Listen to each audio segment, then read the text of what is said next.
सृष्टि बचपन से ही दिखने में सुंदर नहीं थी, लेकिन अमीर बाप की बेटी सृष्टि पर उसकी माँ जान छिड़कती। मेरी बेटी कितनी प्यारी है, भगवान सबको सृष्टि जैसी बेटी दे। सृष्टि धीरे धीरे बड़ी होती है।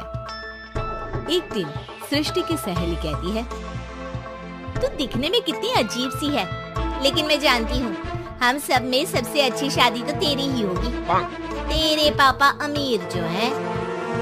पर बता नहीं सकते यार, दहेज तो हर कोई देता है, ये क्या ज्यादा ले जाएगी अपने पति के लिए? अरे बड़े शहर में कोठी है इसके पापा की। अरे पापा की है ना, कौन सी इसकी है? इसकी होती तब तो कोई भी लड़का इससे शादी कर लेता। अरे पापा की मतलब पापा की है तो मेरी ही है ना? किसने कहा? अब तेरी तो तब होगी ना जब तेरा भाई ना हो। वैसे भी शादी के बाद सारी प्रॉपर्टी भाई के नाम होती है। सृष्टि समझ जाती है कि उसे किसी भी हालत में माँ बाप की सारी प्रॉपर्टी को अपने नाम करना है, लेकिन कैसे? एक दिन सृष्टि का भाई शीनू कहता है, बहन क्या कर रही है? तुझसे एक बात करनी है। अरे हाँ करना, मैं तो तेरी बहन हूँ। बहन मेरी लाइफ में ना एक लड़की है, बहुत अच्छी है।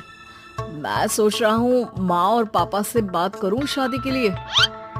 सृष्टि को समझ में आ जाता है कि भाई की शादी होते ही भाभी उसे एक दिन भी घर में बर्दाश्त नहीं करेगी। क्या बात है भाई, बताना कौन है वो? यार वो बहुत अच्छी लड़की है, पढ़ी लिखी है, मेरे साथ जॉब भी करती है। बस एक प्रॉब्लम है। हाँ प्रॉब्लम? क्या प्रॉब्लम है भाई? यार वो शादीशुदा है, लेकिन उसके पति ने उसे सिर्फ इसलिए छोड़ दिया क्योंकि उसके माँ बाप दहेज नहीं दे पाए। सृष्टि ये सुनकर न जाने क्यों खुश हो जाती है। अरे भाई तो क्या हुआ, लड़की तुझे तो पसंद है ना? शीनू को लगता है कि बहन उसे समझ रही है। वो इस बात से अनजान होता है कि उसकी बहन की मंशा पूरा घर हड़पने की है। सृष्टि अपनी माँ से कहती है, मम्मी मुझे तो बहुत चिंता है, पता है शीनू क्या कर रहा है? अरे क्या कर रहा है, वो तो काम पर जाता है और वापस घर आता है। नहीं ना माँ, वो यही तो नहीं कर रहा, बाकी सब कर रहा है। आपको पता है उससे प्यार है, और वो भी एक शादीशुदा लड़की से। ये क्या हो गया, मैं सोसाइटी में क्या मुंह दिखाऊंगी? अरे तेरे पापा तो यही कहेंगे कि मैंने ही उसे बिगाड़ दिया है। माँ देखो, मेरी बात मानो, पापा पर भी विश्वास करने की जरूरत नहीं है। अब आप ही बताओ, पापा इतनी देर घर के बाहर रहते हैं क्यों? बोलो। बेटा वो तो नौकरी करते हैं ना। तू बहुत भोली है माँ, पापा का ऑफिस तो 7 बजे खत्म हो जाता है, लेकिन देखो कितनी देर से आते हैं। अरे नहीं बेटा, ऐसी कोई बात नहीं है। सृष्टि माँ को एक औरत से बात करते पिता की फोटो दिखाती है। देखो माँ कैसे हैं पापा, मैं ना कहती थी कि पापा सही नहीं है। मैं तेरे पापा से बात करूंगी, दे फोटो मुझे। ओ माँ, वो तो डिलीट हो गई। लेकिन चल, तूने तो देख लिया ना, पापा से बाद में बात कर लेना। और हाँ, मेरा नाम बिल्कुल मत लेना। हाँ माँ। अब क्या था, सृष्टि के माँ और पिता के बीच झगड़ा होना शुरू हो जाता है।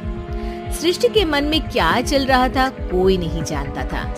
एक दिन, माँ सृष्टि के लिए एक लड़का देखा है, वो लोग शाम को उसे देखने आने वाले हैं। और हाँ माँ, एक खुशखबरी, मैं और पापा मिलकर एक नया बिजनेस ट्राई कर रहे हैं। शाम को लड़का आता है, सांवले रंग का। सृष्टि को तो बिल्कुल भी पसंद नहीं आता। लड़की की माँ कहती है, लड़की का चेहरा तो कोई खास नहीं, लेकिन अगर मेरे बेटे को आप लोग सेटल कर दे तो मैं उसकी शादी आपकी बेटी से करवा दूं। सृष्टि को लड़का बिल्कुल पसंद नहीं था। उसे भाई पर गुस्सा आ जाता है। लड़के वालों के जाने के बाद कहती है, माँ देखा शीनू मेरे लिए कैसा लड़का लेकर आया, न दिखाने लायक न सुनने लायक, सेटल भी नहीं, वो भी हम करे। अरे माँ मैं जानती हूँ ये मेरी शादी किसी भी घर में क्यों करवाना चाहता है? ये कैसी बात कर रही है बहन? तूने तो देखा ना, लड़के को मैंने ही मना कर दिया तुझसे शादी के लिए। जिसने लड़का बताया था उसने उसकी बहुत तारीफ की थी। बात आई गई हो जाती है, लेकिन सृष्टि का मन शांत नहीं होता। क्या करूं, कुछ समझ में नहीं आ रहा। मेरी शादी हो गई तो ये लोग पूरी प्रॉपर्टी शीनू के नाम कर देंगे। मेरे हाथ तो कुछ लगेगा ही नहीं। तभी सृष्टि को आइडिया आता है। वो किसी वकील को फोन करती है। जी देखिए, अगर आपके मम्मी पापा का तलाक हो जाता है तो आपके पिता की आधी प्रॉपर्टी आपकी माँ के नाम हो जाएगी, फिर उसे वो किसी को भी दे सकती है। सृष्टि अब माँ को बेटे के खिलाफ भरती है। माँ, शीनू पर नजर रखा करो। वो जिस लड़की के प्यार में है ना, वो शादीशुदा है। यहाँ आएगी, सारा पैसा, रुपया, जमीन, जायदाद सब भड़क लेगी। पापा का भी हाल तुमसे छुपा नहीं है। ऐसा ना हो कि मैं और आप एक दिन सड़क पर भीख मांगे। हे भगवान, मैं तो जीते जी मर जाऊंगी अगर ऐसा हो गया तो। ऐसा हो गया नहीं माँ, ऐसा ही होगा। अभी समय है, आगे का सोच लो। मैं तो कहती हूँ पापा से आधी प्रॉपर्टी लेकर अलग हो जाओ। पापा की आधी प्रॉपर्टी भी हम लोगों को अगर मिल जाती है ना, तो अगले 7 जन्म सफल समझो। बेचारी माँ बेटी के कहने पर पति से तलाक लेकर अलग हो जाती है।